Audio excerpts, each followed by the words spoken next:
But now with players now having more of a voice, they're having more of a social media presence, their podcasts popping up all over the place. Now that same journalist is now being pulled into the streets. They're being pulled into the court of public opinion. Now, hold on. Actually, what you said wasn't true. What you had to say, the facts you presented was one-sided. What only things you care to glorify are actually biased. And we get to call everything you said to the stand. And that actually weakens your point, and it kind of diminishes your value because because it turns out the Brian Weinhurst is just a similar same guy just like me. If he can have an opinion, I can have an opinion.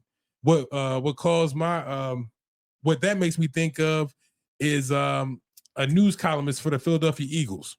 I can't remember his name right now. It's skipping me. And Elliot Shore-Parks. And I'm using names too.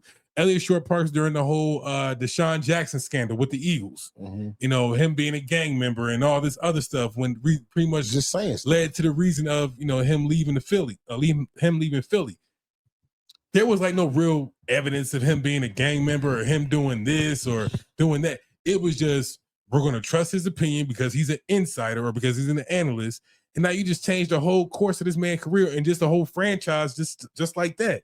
Because you had a hot report or because you had something you wanted to say. So now that we got the Rob Parker thing with Robert. Exactly to your point is that, okay, now that we have a presence. Oh, now actually, I think I'm going to speak up for myself. Players taking that advantage of that. I think I'm going to speak up for myself. No, you're wrong on A, B, C, and D. So no, it can't just go. We can't just trust you now. Now players are talking. We can't I trust on a basketball standpoint, hearing something from Teague or Gill before